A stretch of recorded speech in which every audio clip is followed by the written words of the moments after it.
Welcome, everyone, to another creative writing workshop. I am so glad you were here. Oh, we're going to have so much fun today. My name is Laurel. I'm the director and co-founder of Educators in VR and the founder of the Creative Writing Workshop. We meet every week on Tuesdays right here, so we're ready. So our mission is to create a supportive and creative educational environment for writers in virtual reality. We're the only writing group that is doing workshops in VR, and we've been doing this since 2018, and I actually added up numbers. We've done over 600 of these writing workshops since 2018. That's probably a conservative number, but it was pretty stunning when I took a look at that. So we are here. This year, we are doing something different, and we're doing themed monthly workshops, and today is the first start of our first one for February, the Writing Path. Hey, Ian. The Writing Path is taking working from your basic idea, but it's also looking at your writing ecosystem, and we're going to be diving in. I'm going to tell you more about this in just a second. In March, we're taking a spring break, but the first week of March is going to be a special reading event, so please bring your original writing to share. Usually read out loud around 4 to 6 minutes max, so everybody has a chance to share, but it needs to be your original writing. Once in a blue, somebody will send something to us, and Steph and I are part of the team. Will read it out loud for you if you are sick or can't be here and you really want to share something. We did that for Fustigator last time, and that was great. We love sharing your work, Fuss. That was beautiful. Thank you for sending that in, and we just love that. In April, yeah, Steph did a great job. She gave you credit. She gave you awesome credit, Fuss. Yeah, thanks very much for that. Thank you. Yay. I did that with mine. Yeah, you were awesome. You did great with your own too. Yeah. In April, we're doing worlds in 3D. We're really going to we're going to turn character development and world building on its end, upside down, on its head. That's what I want to say, on its head. Usually we start with a character and then we build a world around it. We're going to do this differently. We're going to create a world and take advantage of 3D as well, and we're going to put characters into them.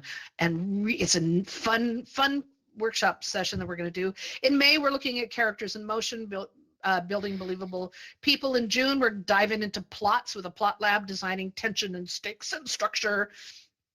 And in July, I'm really excited. We're going to do a short story boot camp all month long. We're going to look at the art and the format, the structure, and how to write a good short story, which is part of what we do when we're doing our reading events. So that one's going to be fun. Anyway, we have a lot of fun things happening. You're here now, starting the right path. Clever, huh? W-R-I-T-E, the right path. Okay, come on, give me a little bit of credit for kind of a fun title for this. Yay! Appropriately so. Yeah, the crowd goes crazy. All right.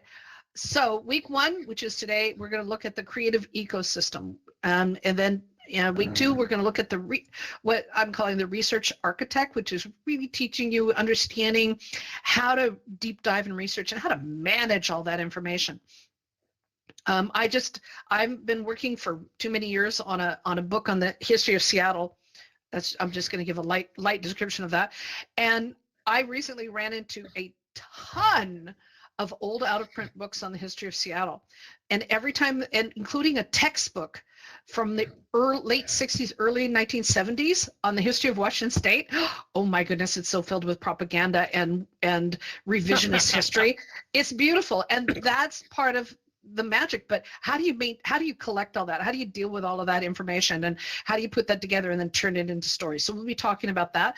Week 3 is on building living and breathing stories. We're going to dive into some great techniques to help you take that idea and cultivate it beyond just, we get going with the idea, we write, and all of a sudden we go out of steam. So, and week 4 is going to be looking at the drafting machine, turning us into better experts to actually edit our work and get it ready for whatever that next step is. All right, so we have a lot of things planned, and I want to start with the creative ecosystem. Now, this is probably not what you think it is. So of course, nothing that Laurel does is what you think it might be. First of all, we're going to deal with some mess. But most writers sabotage themselves before they write a single word, right? And am I alone in this? We tend to go, yes, I can write and we don't write anything, right? And so we're going to be looking at how do you take that idea? How do you write? How do you create, work in, how do you get that, make that happen? And really exploring the ecosystem in which your writer's creative self thrives. Now you can unmute yourselves if you want. We just have it set up to have our mute turned on. So if anybody comes in and they're talking, we don't hear their conversation as they load in. You can unmute at any time. So we're going to be looking at, this session is going to deconstruct some of the mythology around the tortured writer who has to work in a coffee shop while sucking down lattes, and instead of in a really cohesive and comfortable ecosystem, looking at the physical, digital, and psychological issues, which amplifies creativity instead of draining it, sucking the life out of it. Okay, so we're going to look at all these things, and let's look at the myths first. Rented lips. Okay. Oh, the myth. You've all heard these, haven't you, up here? That writers are born, not made. Writing solitary activity can never, these are the myths that haunt many of us writers, consciously and unconsciously. They sabotage our writing and our writing goals. Now, there's a mythological image of the tortured writer, as I said, in the coffee shop. Or one that lives in my head is Arthur C. Clarke, who rented a coin-operated typewriter early in his career in the 1940s. And he wrote as fast as he could because it was 10 cents for 30 minutes to rent this typewriter. He wrote one of his first drafts called The Fireman in 9 days, and it cost him $9.80. Now that doesn't seem like that's cheaper than a Starbucks coffee today. But for him, that was a night out. And that was, that's an expensive amount in those days. That book, The Fireman, later became Fahrenheit 451. Anyone know what that number means? Jay, what does that number mean? 451. Us, Do you know what, Jay? It's the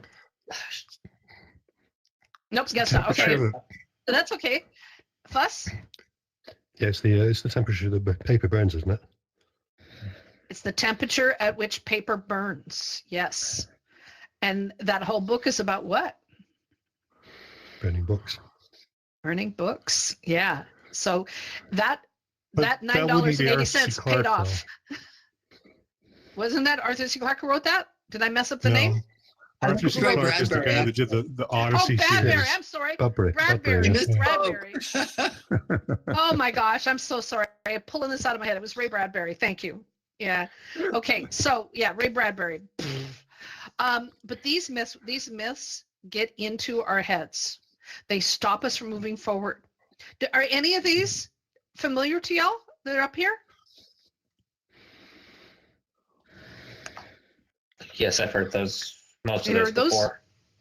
Well, what are the myths that gets into your head? What's your self-sabotage thing that stops you?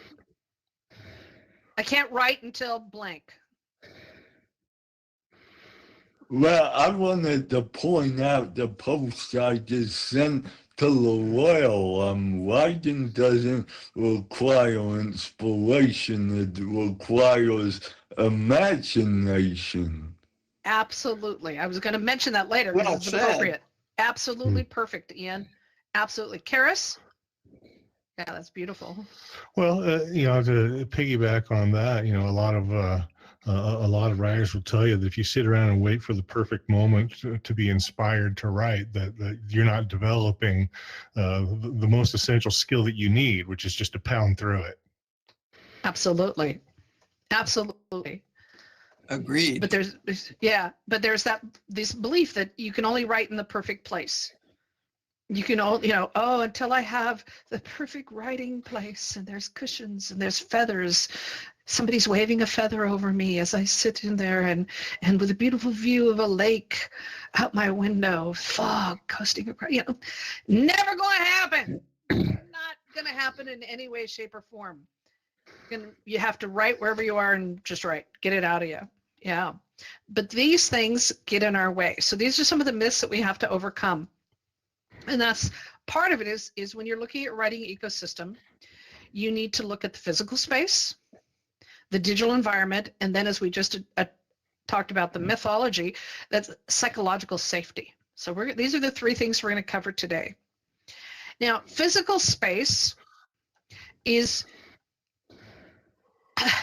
there's something about a cluttered space, a noisy space that can just drain the life out of you, right? But you learn to adapt. So there may not be a perfect one, but there may be an adequate one, but there's some basic things to think about. You know, I can't tell you how many times, and this is a lesson, okay? How many times that I have thought, oh, well, until I have the perfect space, I can't write. So I fuss around and I start picking things up and cleaning things up and moving things around. What am I doing? Not writing. I'm using that myth in my head to tell me that I need to do that before I write. That's wrong. There is no perfect space. Many of you have heard this story before during the NaNoWriMo, we call it VRWriMo. I put signs outside my office that says in giant capital letters, do not knock or enter unless it's an emergency. If it's an emergency, call 911 first. And I've had people who come by, then knock on the door and they say, oh, I'm so sorry, I didn't mean to interrupt you. I know it's not an emergency, but it's really important. I need to know, where did you put the ketchup?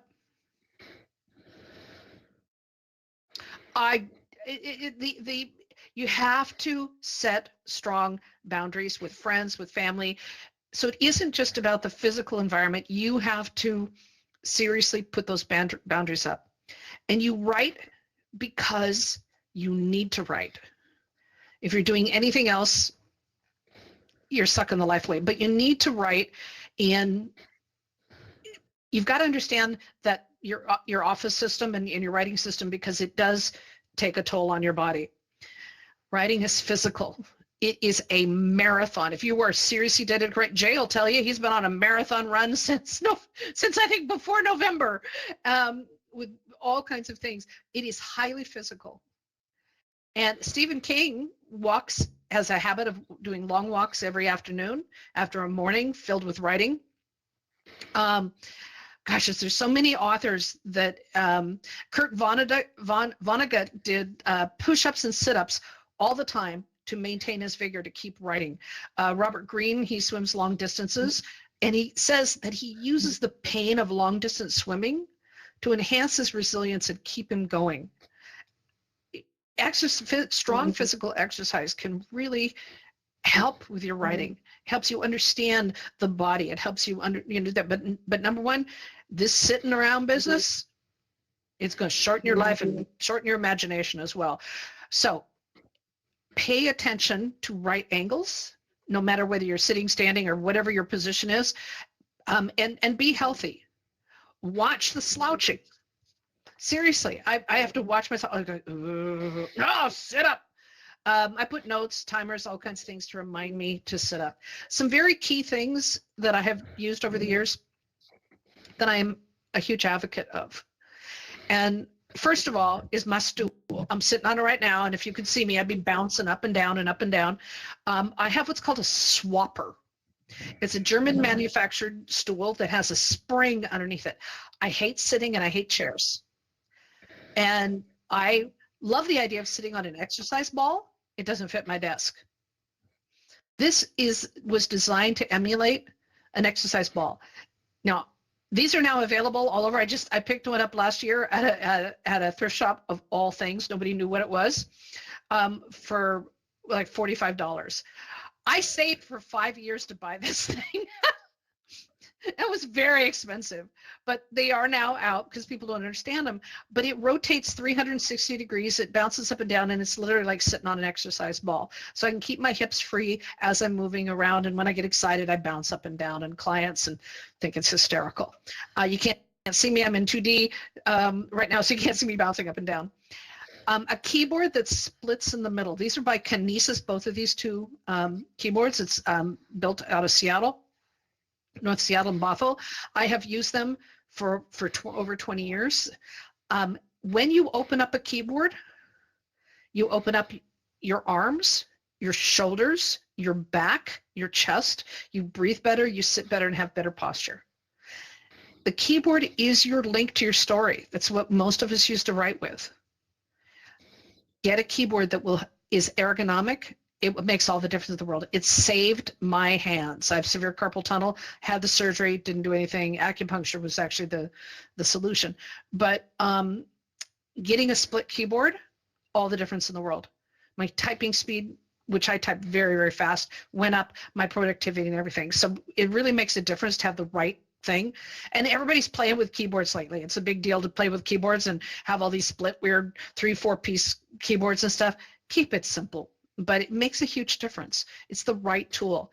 Get an ergonomic mouse. I happen to be a huge fan of the Logitech MX Performance Mousses. And there's a new one out that I really want. The MX4S, I want it. But they have thumb pads, multiple buttons, can have fancy scroll wheels, all kinds of things. They have rechargeable ones, so you don't have to go through batteries like water, which I used to do. But a good mouse really makes a big difference, especially if you're doing hours and hours of research where you're not typing and you're leaning on that mouse as you drill through online research. So get tools that help you support that ergonomic thing. This is my slightly older version of my office. Okay, I don't believe in clean. I gave up on being OCD clean a long time ago. I have 2 curved 49-inch monitors, the smartest thing and the best use of money that I ever did as a writer, and to support my work. I thought the curved monitors would distort my vision, all kinds of, I had all kinds of things I made up in my head because I didn't understand it. Truly game changing, because I can have 4 web pages, 4 browsers up. I can have my writing tool and everything all on just one screen. I have 2 49 inches. This is my job, so I don't imagine anybody's going to do that much. But I spent my first use, well, no, I could have bought 2 of my very first used cars for the first of these curved monitors I got many years ago. But anyway, the price now for the 49-inch Samsung Odyssey curved monitor, you can now pick them up for somewhere around $600. Yes, it's a lot for a monitor, but if you're staring at it every single day for 8 to 10, 12 hours a day, 365 days a year, treat your eyes and your face to something good. And it really increased my productivity. My productivity was based on more monitors. At one point I had 6 monitors, and my eye was bouncing all over the place. With the curved monitors, it replaced most of those, and it makes a huge difference. The side monitor that has the XR News slide on it, I use for static information, calendars, things that I can glance over and look at my social media or whatever it is. That's really helpful to keep me on track with things, and clocks and stuff like that. But now just a couple other things on my desk. This is not the perfect writing experience. This is mine. You need to do you.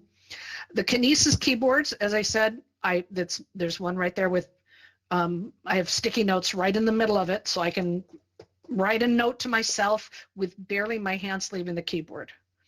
And then I stick it on a glass slanted panel that's actually taken off an old speaker cabinet, glass door that I made into a Post-it sticky note holder. I also I have my swap, you can't see my swapper stool is there, but I also use Elgato Steam Deck. And that is, it is programmable keys. They have several different models. I want a bigger one. I have a little one, but you can program the keys to do certain functions. So I can press one button and bring up and launch Engage and adjust my microphone. I can push another button and have Scrivener open a specific document. It has all kinds of programmable functionality. Hey, Nancy, welcome to, really helps the efficiency. You don't have to go overboard, but this is my job. So it makes a huge difference when you have those tools. And Nancy was just at my, oops, sorry, I hit the wrong button there. Okay, there, got it. Glass ad. Nancy is very familiar with my computer setup, so she's seen it. All right, now let's talk about the digital environment. That's a physical environment. Whatever you need it to be, writing in a cafe, writing in a noisy place, having music playing, whatever your environment is, think about that. And that works for you. It needs to work for you. I used to be able to listen to music. I can't listen to music while I'm writing anymore. I have some hearing challenges that came up with some illnesses. And I now, the music just, which breaks my heart because music is so important to me, but now it kind of acts like static in my brain. You have to find your space will evolve over time, but the digital environment is really important. What are those digital tools? How many of you are still writing with Microsoft Word? Anyone? Yeah, okay. Leave it with Jay says no, because Jay learned, yeah. Yeah, I call things word processors like Microsoft Word and WordPerfect and all the rest of them. I've used all of them. I call them the toilet paper rolls because it's one long vertical, long roll of white things. Programs like Scrivener are absolutely ideal because it's a writing studio that allows you to bring in all of your research, all of your information. It has tools that support you as a writer. I love Scrivener. Pro Writing Aid was originally developed for Mac. It's very expensive, but it's also another really good writing studio. There's so many different tools that are out there now. I don't have time to go into all of those. We're going to talk about some of those during the drafting in other parts of this month-long series. But when I first started writing, per your question, I write yes. within Pro Writing Aid, which is part of my MS Word. Yeah, because you integrated into it. Yes. Yeah, yes, they're integrated. absolutely. Yeah, but you're still working with a giant long sheet of toilet paper, and where Scrivener I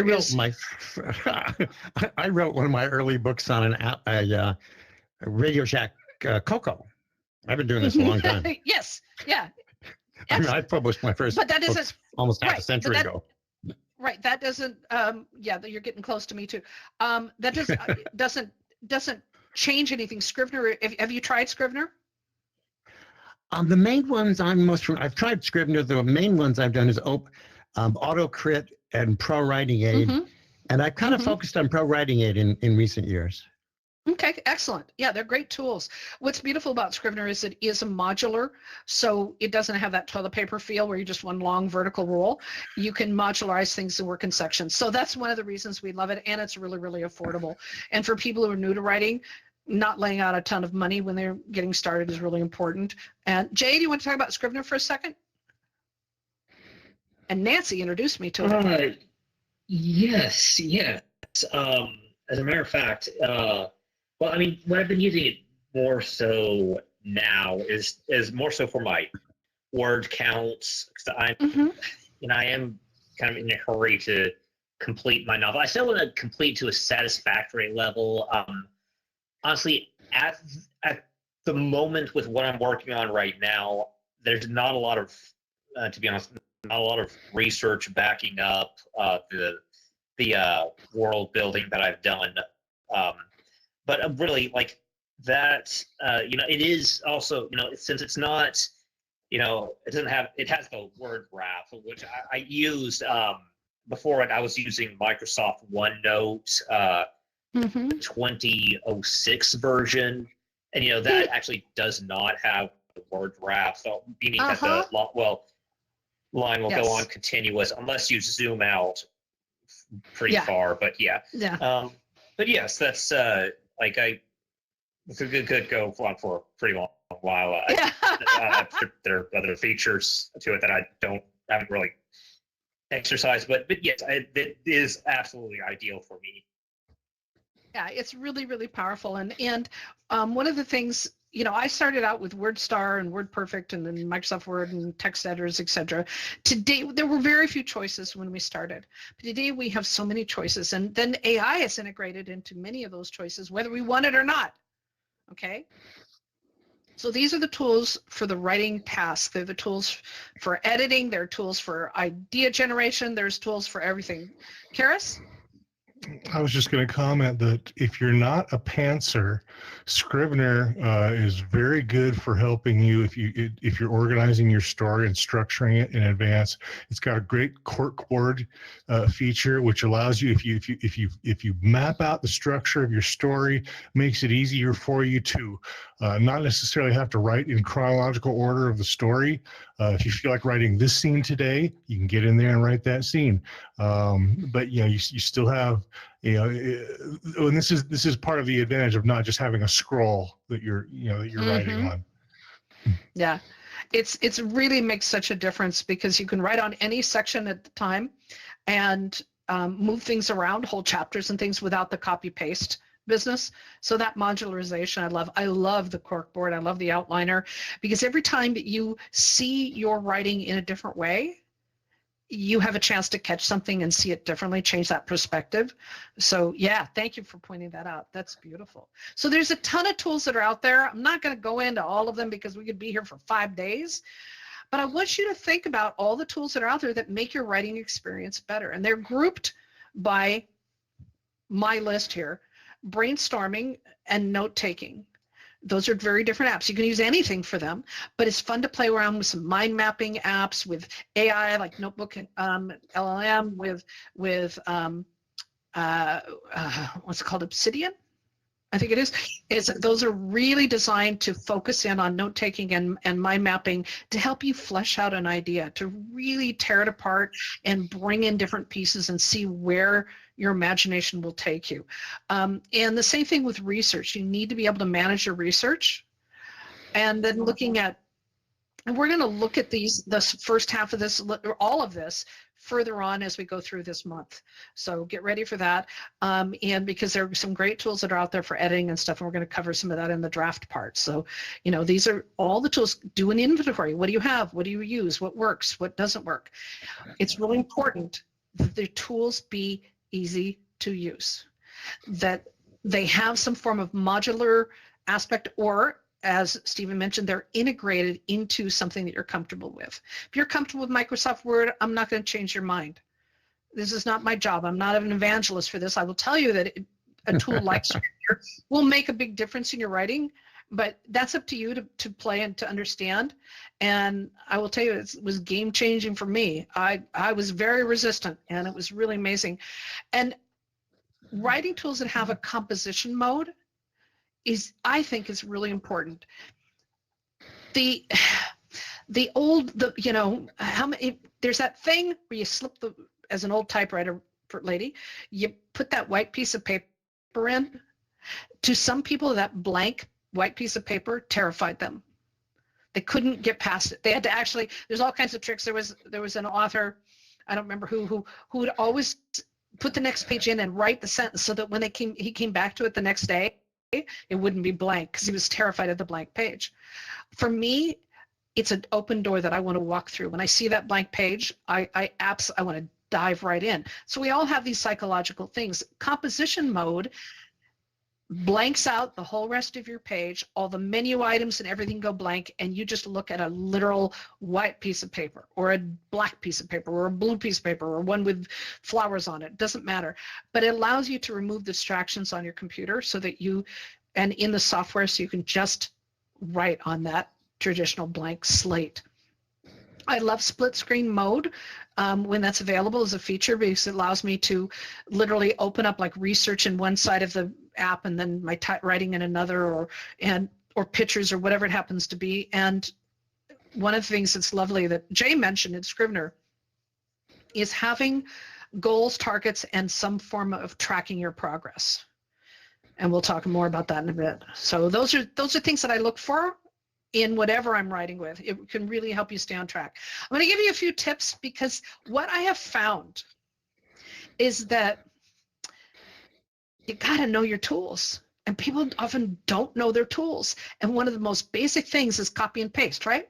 Everything we do as writers is copy, paste, copy, paste, copy, paste, copy, paste, copy, paste. And what happens is you copy something, the phone rings, or something pops up and some bomb has gone off somewhere, and you look away, and then you'll start writing. And if you're working in Word and you don't have a good clipboard tool, what'll happen is that you'll just start writing away, and you've forgotten that you still have something sitting in the computer's memory to paste. And the next thing you copy, that is gone forever. And you needed that whole chapter that you were moving up somewhere else in the book or whatever you were doing. The clipboard tool is really, and I can't live without it. And here's some tricks. In Windows, there's built into Windows, there is a tool where you can turn on clipboard history. I use it 1,000 times a day. And so Control C will copy onto the clipboard. And then when I want to paste it, I hit Windows key V. You get the same thing through the Mac in the Spotlight feature. You can turn that on. Now, there are time limits and number of copies that it will hold. So in Mac, it's only a few hours. I think it's, you can control the time that it'll hold, but usually it won't do more than 24 hours.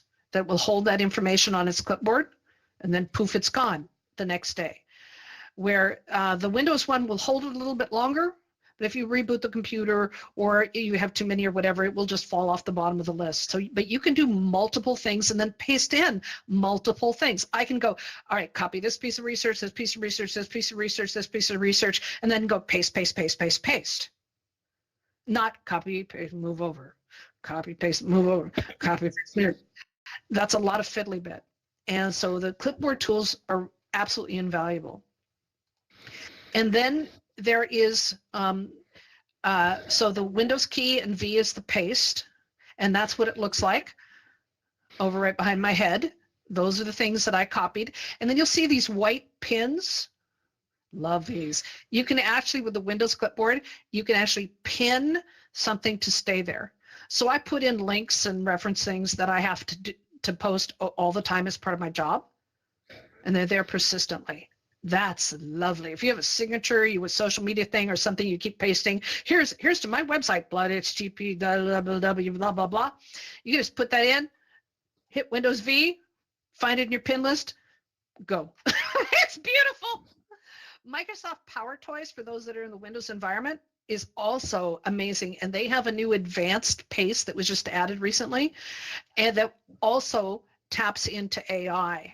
So in the advanced paste feature, you can have an AI rewrite what you just copied and then paste it in. Kind of cool if you're into that. There are tons of clipboard add-ons and apps.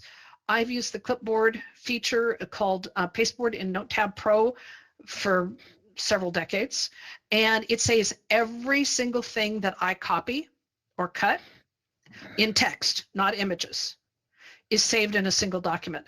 I can actually trace back all my copy and paste over 15 years. So I don't lose anything. So that's my backup if anything happens. There's all kinds of gimmicks. Anyone use a cool copy paste functionality or anything they want to mention? Stephen, do you? Oh, me? No, I suppose I'm the Ken Follett era, probably older than he is. No, I have a really cheap laser printer, and I have files. And that works much better. Well, I mean, I print off this you just point print of it research. Off. You print off drafts. I print it off with a really cheap, so do I. Laser printer, and I just have files that are on the next topic where I need some research done. Yeah, I mean, I'm while I use a lot of these things, I'm really from a different generation as a writer. Well, so am I, but I've adapted. But yeah, I get distracted. I mean, a lot of these tools are absolutely wonderful, and I use them every day. But a lot of the tools I've also found to be a distraction. But people are different. Depends on what you've grown up with. Absolutely. And so I've evolved with all this technology, and for me, I got sick and tired, and my hands hurt from copy paste, and whatever it happens to be, just in editing. When you're editing, a 50,000, 100,000 page book or thesis is exhausting on your body. And so copy paste is something that is core. We do that constantly, and so there's tips to make it easy. So check out I'll be doing up a document in the next day or so and putting this on our disk for you. Now, also watch the clock. That is a part of your digital environment. That is part of this process. There are so many methods out there. I swear that I think Facebook is actually has half of their mortgages are being paid by by productivity and time management ads. There are so many different ways that people have come up with gimmicks, but it's also some basic good stuff. Setting a timer, whatever that means, is that helps a lot of people write. I'm going to write for 20 minutes, boom. I'm going to write for an hour, boom. And if they get lost and are writing furiously at the time the timer goes off, you have a chance to make another choice. So there's lots of ways to use timers. The Pomodoro, has anybody used that? You know what it is? Investigator, you know what it is? You don't know what it is? Karis, do you know what it is? No. Interesting. Nancy, do you know what it is? I know that it's work break on a particular set schedule, but I don't know what the timing is on it. Absolutely. So that's exactly what it is. And so it's a technique that implies and claims there's neuroscience that I don't quite believe, that says that I believe that we work best when we work against a deadline. And so it works on taking breaks at specific times. So it has a theory that if you use a timer to work for 25 minutes, and then you take a 5-minute break, and then you work for another 25 minutes and so on. And after you've done 4 of those cycles, you need to take a 15 to 30-minute break. Now, everybody has their own system and everything works. And these are just suggestions that are out there. For me, when I'm writing, sometimes I don't tap into my deeper unconsciousness until I've been writing for at least 20 minutes. And I end up throwing away the last 15 minutes because the good stuff happens at the 25-minute mark. Everybody has their own style. But there is something serious about that. Writing to a deadline has motivated many a student, many a writer with that deadline looming. That is, so if that works for you. Tools that help you focus, where they turn off your phone, turn off all the distractions, all those different things. Lots of tools that are out there for that. Tracking. Jay talked about tracking by word count. You can track by pages, by chapters, by character counts. There's so many different ways to track. And it does 2 things. One, it has a goal. Here's a target that I want to get to. The other part is that it gives you a sense of achievement, which helps reinforce the positive nature of what you're doing. Because you say, oh, I got 10,000 words this week. I got, whatever it happens to be. It helps you move you forward so that you have a goal to achieve. Task scheduling and self-appointments, I use them all the time.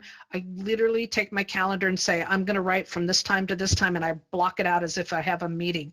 Otherwise, the procrastination monster moves in, and I need to do other things monster.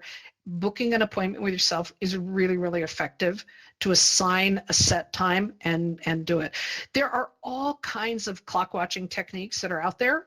What do y'all use? Do you use any of these? Stephen, do you use any clock watching? Well, as I said, I've been writing all my life. And what strikes me in terms of thinking about what you're saying is it depends on what I'm writing. I find that, and I published dozens of books. Nonfiction is a completely different creative process than fiction. Mm-hmm. I can only write fiction at certain hours of the day. I was a political commentator on public radio for years. Mm-hmm. Those had deadlines. Each of these plays out differently. But the one thing I'm not hearing is that there's an enormous focus on productivity. Now, just focusing on the fiction writing, which I also do a great deal, I am much more aware that there are a lot of days in a year. So I never spend the hours at the computer.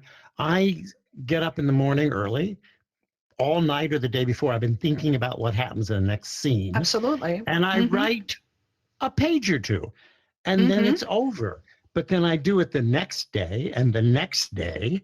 And if you just do it regularly, even if it's a very small amount, you end up with having published, in my case, dozens of books. But it really depends on the nature of what your goal is and the nature of the writing. It does. There is no perfect system, and I have tried all of them. And it does depend on what you're doing. And there are people who often, if I have fellow writers who have been working for 30 years on one book because they tell me, well, I have time, and I'm like, honey, you're going to die next week. Come on. Charles Dickens created a character out of such a person, remember? Exactly. David Copperfield, it's one of the characters. Yep. And I think it's really important to understand that some people need a deadline. Some people need to have some sort of incentive so they can get to done. And I think that's really important. Whatever that looks like, getting to done is really important. And if it takes 5 minutes, I do the NaNoWriMo, we call it VRWriMo. I manage to succeed every year in doing it in 5 and 10 minute segments in between everything else. There's so many different ways to do this, but this is to get you to think about, how do you do this?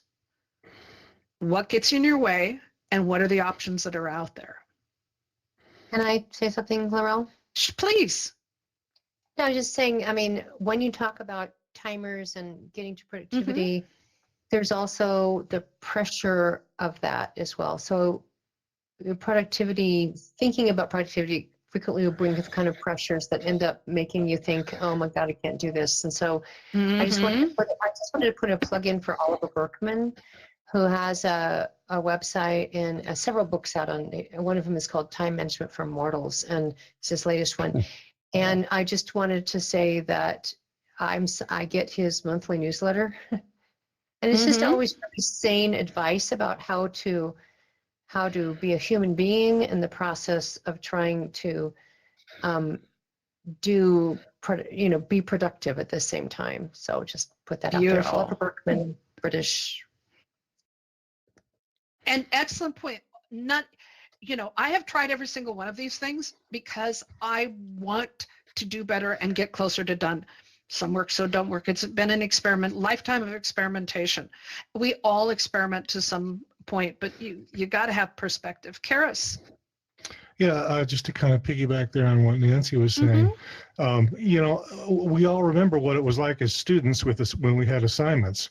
I mean, you can't be, you don't have, you reach a point where you don't have time to be a prima donna. You just have to crank it out.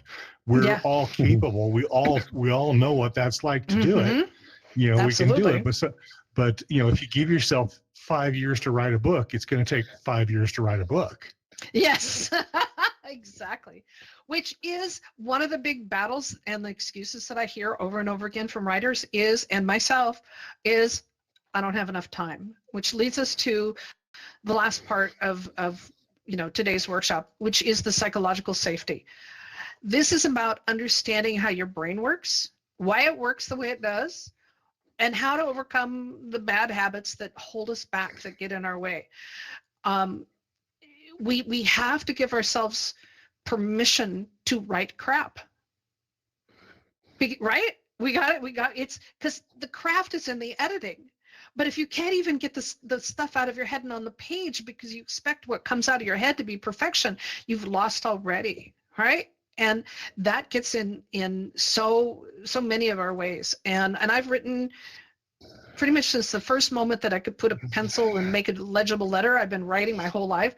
But boy, the psychological crap and the mythology and the stuff that gets in my way is always there. And so we have to give ourselves permission to make mistakes, to write badly, to write crap. We need to let this stuff go. And this is really important. We not only have to identify all the negative self-talk and the interpretation of what we hear from others. Ooh, love that. And the fear of hurting someone with our writing. I cannot tell you. I wish I had, a quarter for every writer that I have met over the years who says, "Oh, I want to write, but I have to make sure that they don't know who the character is because I don't want to hurt their feelings. And I want to write about my memoir, but I don't want to hurt their feelings." You got to watch out for shame. You got to, it's a huge enemy. And you can't wait for some. I actually, honestly, I've had so many writers tell me, "Oh, I can't write my memoir until my mother, father, brother dies because of blah blah." We need to if you need to get the story out there, get it out there, and give up on some of that. We also have to compartmentalize. There always is the option. Oh yeah. There's always the option of writing is. it and printing it up and not showing it to anybody until you're dead. Absolutely. Absolutely. Lots of options there. We also have to compartmentalize the crap that fills our lives. You know, people die, people get hurt, we lose jobs, we have all kinds of medical things and whatnot. There's always something going on. If you wait for your life to get perfect, you will never write. Trust me. We have to learn, be kind of like a soldier and just say, okay, this is bad. I feel bad. I'm going to pick it up and I'm going to put it aside and I'm going to still keep writing. Yes, you have to grieve. You have to process. You have to pay bills. Yes, you have to do all those things. But who was it? One of my favorite authors, and now I'm seeing my fear of, because I messed up the first name. I can't think of what the next one is. He wrote The Sunday Gentleman, and it was based on the fact that he had to work very, very hard, 6 days a week, and on the 7th day, on Sunday, he worked long enough to pay his bills, put food on the table, do everything that happened, but he made arrangements with his family that Sunday was his day to write. And it was his only time, because he was working 14, 15, 16 hours a day. And because he knew he wanted to be an author, he knew he wanted to be a writer. God, I can't think of his name. Irving Stone, was that it? Oh, see, my fear of saying the wrong name is gonna hit. Anyway, it was based on the old laws I've got a runtime error. Hopefully I'm not gonna crash, but if I do, I'll be right back. Okay, it's based on the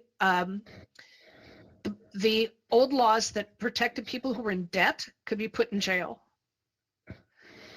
So people who were in serious debt had to stay inside and hide from the police, except on Sundays. They could go out and walk the park and be outside, and which walking the park and being outside and going to pubs and whatever was the thing.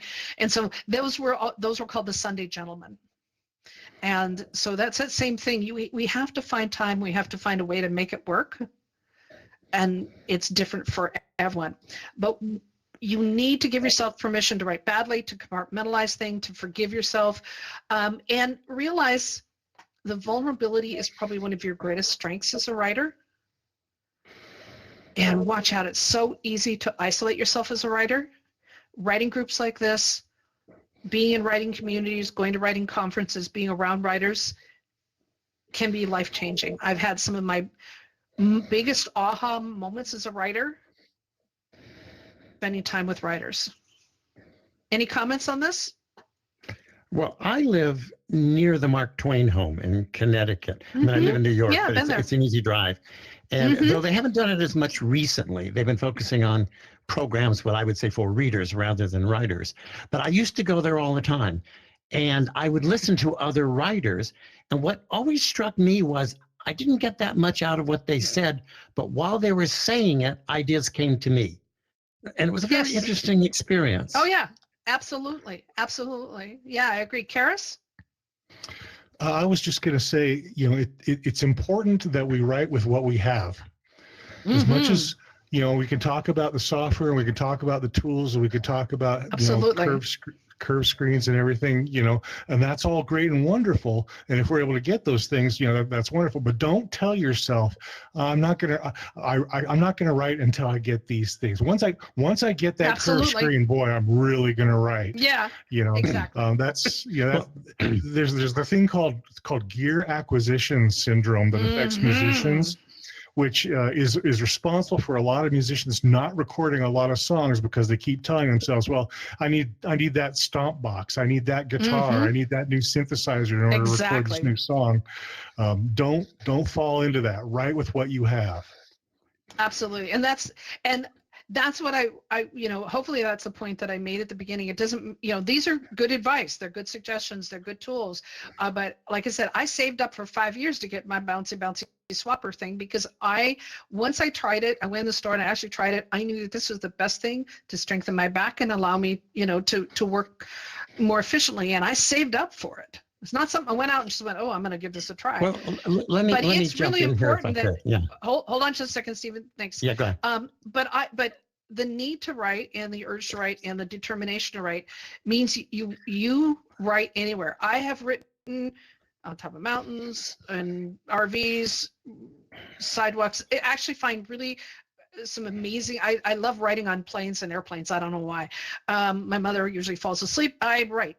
So I don't understand why, but I like it. I just close myself off from everyone, all surrounded by things, and I write. And it's hard writing on airplanes and trains, and I've broken my laptop on trains and planes, hauling it around. But when something sudden happens, it goes flying across the table. But anyway, you can write anywhere. That is the truth.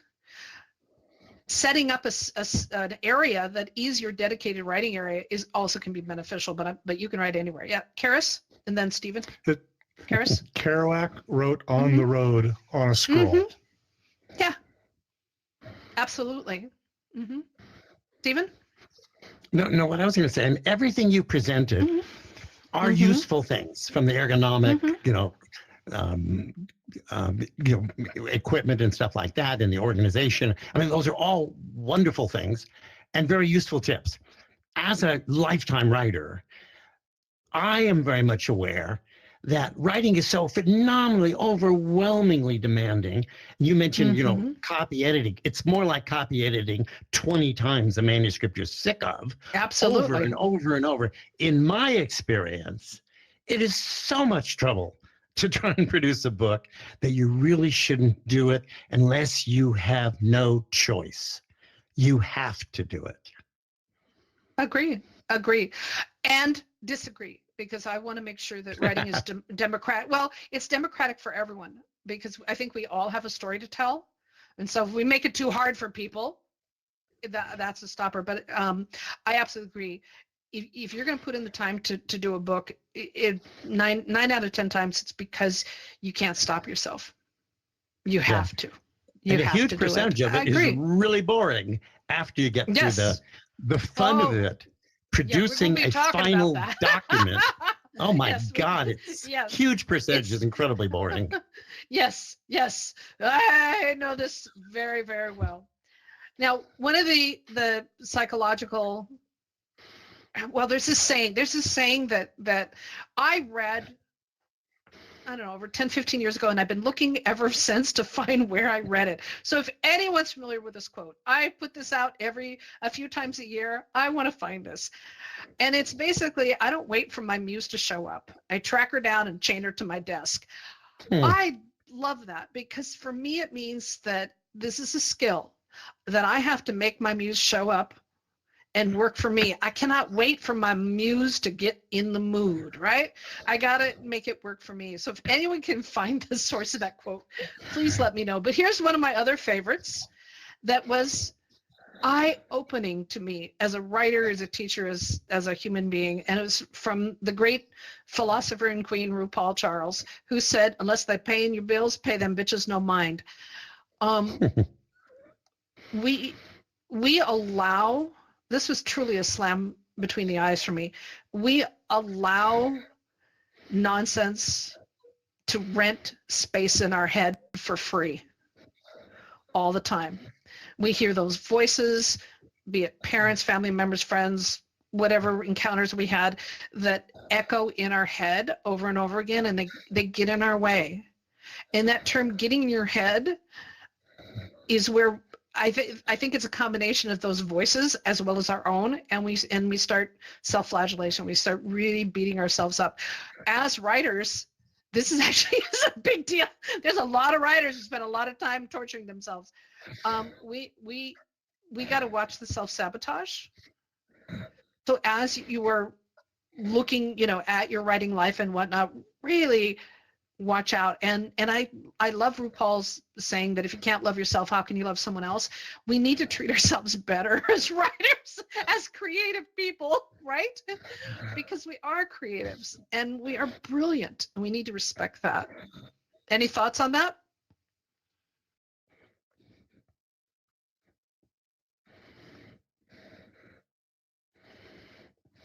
Jay, what keeps you writing? What keeps you, and Karis, Jay, what keeps you writing with word count? What gets in your way, and what keeps you motivated? Well, So, I mean, I think the idea is that when I decided I wanted to be a writer when I was 17 years old, it was the main reason was that I wanted to create something that teenagers would, reference in their everyday conversations. What's keeping me writing now, like 19 years later, is just the shit. It's a really complicated answer that I could probably actually write an essay about. But Okay. I mean, it's a big combination of things. Like the need for self-expression is one thing. The need to tell myself, yes, I actually finished what I started. That is one of the main things. The thing that gets my creative flow going, I think, is the act of stumbling upon a catchy sentence and the inspiration to follow it up with another catchy sentence. I know that may it's sound the kinda love of hackneyed, language. but No, we love Okay. language around here. Come on. Steph and I, we go bonkers, wonderful. and Nancy does too. We find a word and we go bonkers with it. So it's just we all love words. The language is wonderful. Karis. Yeah, I just think it's important that we never lose sight of the fact that we find something joyful about this that attracted us to it in the first place. We can talk about how hard the work is, and we know that. We knew that going into it. But there's something special about it that we love about it. So remind yourself, as you're giving yourself permission to be a writer and giving yourself permission to take the time to write, that we're engaged in something that we chose. To an extent it chose us, but it's also something that we love and we respect and we appreciate. We get to be part of it. Absolutely. And it is writing is something that I think anyone can do. But writing to share, to take it towards publishing, get it published, whatever, that's a privilege. Very few people, even though there's thousands of libraries and thousands of books in libraries and bookstores and everywhere around the world, and not all of them good or whatnot, doesn't matter, but being published is still a privilege. It's more democratized than it ever was before. It's easier to get published. I didn't say if the books were good or would sell or anything, but it's easier to get published than it ever was before. And I think back to, we've been writing for tens of thousands of years. The Gutenberg press and the one that actually was created a little bit before that doesn't get any credit. But anyway, having the printing press itself was groundbreaking because it allowed us to write once and repeat, where before everything had to be hand copied over and over and over again. So we were able to mass produce writing. And that evolved into all the different forms of books, including the little nickel storybooks and all the different, the dime paperbacks and stuff. And I don't know if y'all heard, it breaks my heart, but paperback, there's a term, it just went out of my head. Who knows? They're the bargain paperback books. Anyway, they're going to, Pulp Fiction, thank you, are being discontinued. They're not going to do them anymore. And that will leave hardback and paperback books for a while, and we'll see how long that lasts. When I don't know how long a paper book is going to be around with us. I thought it was beautiful in the Star Trek episodes hundreds of years in the future where you would actually see the captains reading a physical book. I thought it was brilliant. But we're losing that, and it's an evolving thing. And there's more writing that is going on. So what used to be a privilege for the very, very few is now people are writing on social media all over the place. I loved it when Twitter first came out and people published books on poetry in 140 characters. I was like, yeah, how cool. Scarcity might bring them back in a weird kind of way. The way it did vinyl in terms of yes. records. So Yeah, they're not everything's done going to go yet. round in circles. No, everything will cycle around, but we write. The technology changes, everything changes, but we write because there's that little glowing thing inside of us that says if we don't get that thought written down, we will die. And there's joy in that. Now that sounded really weird, but y'all know that feeling? Yes, And there is. You get it written down and you're like, it's almost orgasmic. Like, yes, I got it down. So yes, please. Thank you. Good point. Remember the joy. It is so important to do. All right. Now here's your homework assignment. I want you to think about the things we've talked about, and I want you to do a physical audit. If you write in the same place, I don't care where it is, what it is, how it is, but really look around, take a photo of it. If you want to share it, that's up to you. But look at what's distracting you, what's missing, what's one small change that you could make in it that would make you feel better. I don't care what it is, but think about it. Maybe it's, Stephen, maybe it's moving that printer over an inch because you keep hitting it with your elbow. Whatever that is, think about that. Okay? I'm the generation that has 2 printers. Honey, I'm not even going to count how many I have. But I have one in my basement that's 220. I've got the color one. 2 elbows. When you're, yep. The fancy color one when you're working on covers, and then the bulk one. Yep. I have 4 sitting right within arm reach of me right now. Yes. And I have one I now am back in 110, and for reasons that I don't know why, somehow my 220 giant laser printer got shipped in. So if anybody wants a really good HP 220 volt laser printer and you'll pay for shipping because it's a tank, you can have it.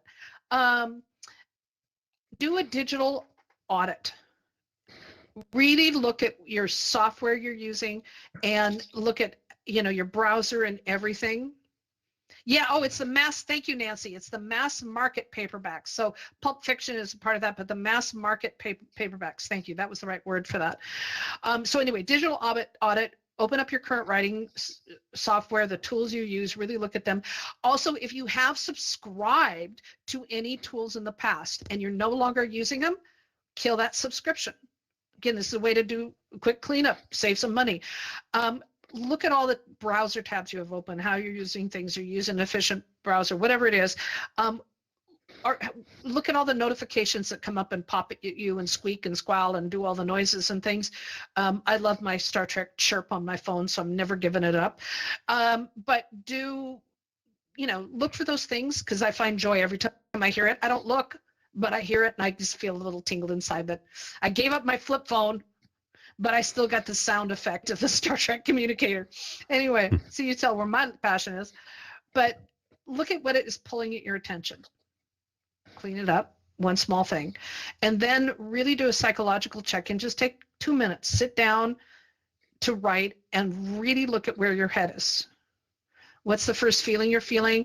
Do you feel shame, excitement, resistance? Name it without judgment.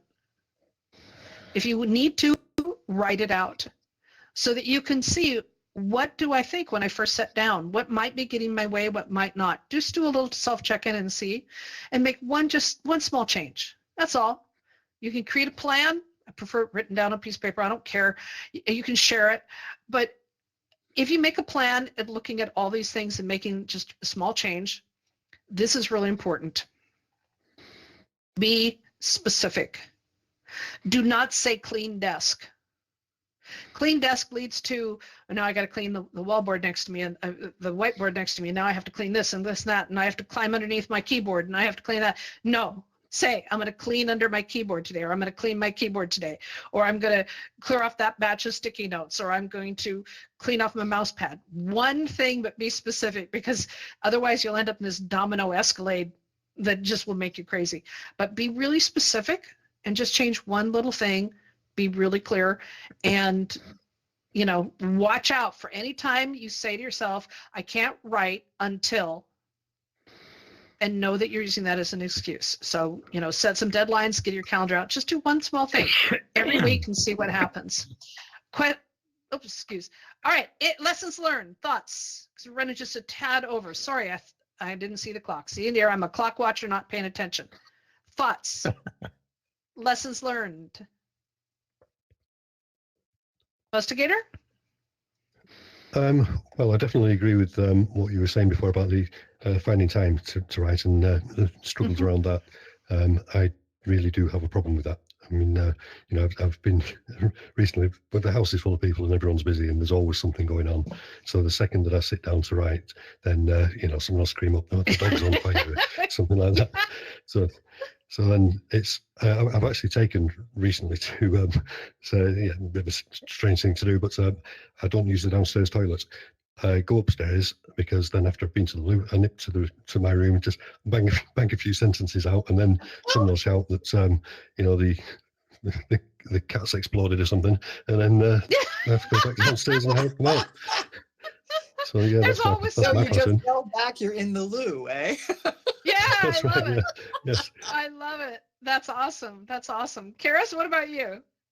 Any lessons learned? I just thought that it was a great discussion. I thought that you covered a lot of things very well, and I Thanks. really appreciated this session. Thanks. Thank you. Anyone else? Last comments? And Ian, thank you for your comment. Jay? Yes. This actually did bring to mind. You know, so this is something that I've learned in so just the past couple of years. I used to think I needed a tidy room before I could write, before I could concentrate, but actually, all I really need to do is to put my phone on an app locker so that I'm not tempted to look at open up my browser. The same thing with my computer, like the focus software. I mean, for my phone, I use Stay Focused. For my computer, I use it's called Cold Turkey. Yes, that I found out. I just need maybe and even before I start actually writing, all I need is maybe I do need 10 or 15 minutes of complete silence. I want to thank all of you for being here to do number one, the first week of our The Right Path, our month-long workshop. We've talked about the lessons learned and things. Your insights are always absolutely invaluable. So we've covered the creative ecosystem. Next week, we're going to be looking at the research architect, turn you into a research architect. We're going to be looking at suggesting some ways that you can really help manage the research. And I know that Stephen mentioned that he just prints research out and then works from there. I do the same thing. I have file cabinets. I have file cabinets on top of file cabinets on top of file cabinets. You have no idea how many file cabinets I have. I am a paper nightmare, and I have to go through and actually clean and sort because sometimes it doesn't help. But we'll talk about all of, how do you manage your research and really make it work for you. And then in week 3, we're going to talk about building those living, breathing stories, taking that idea, that little flame of an idea, and then just blowing on the embers and bringing that to life, and some tricks, some tips, and so on, and go through that. And then the thing that Stephen and I know Steph and I know Fustigator's going through that right now, we're going to talk about editing and the drafting machine, how we can persist some tips, techniques on drafting that story and the editing process to get you through this. So I'm glad you're with me on the journey, on the right path. Ha, ha, ha, ha. All right, so in March, that's for February. In March, we have a reading event that we're taking our spring break. Please bring your original stories that are about 4 to 6 minutes, no longer than 6 minutes long, so there's time for everyone. We love it when we have people share their original writing. April, we're going into worlds in 3D, really looking at developing a world in which we insert our characters rather than finding characters and building a world around them. We're going to turn it upside down. In May, we're looking at characters in motion, building really believable people, taking those characters and literally bring them to life. What does that mean? And we're going to have some fun with that. And we're looking in June at Plot Labs and short story boot camp. I really am looking forward to this one. And September and October through December, we have more things coming in. Tang Whistle from Wordsmith normally is here. She was going to be helping with some of this workshop as well. She wasn't here today, but I want to acknowledge her because she's a part of this process, as is Steph and our entire Educators in VR team. I want to thank you always for all the hard work that you do and everything that you do to make this all possible. So come join us every Tuesdays. We're in Engage XR. Our sessions are free and open to the public, and we'd love to have you join us. Thanks, everyone.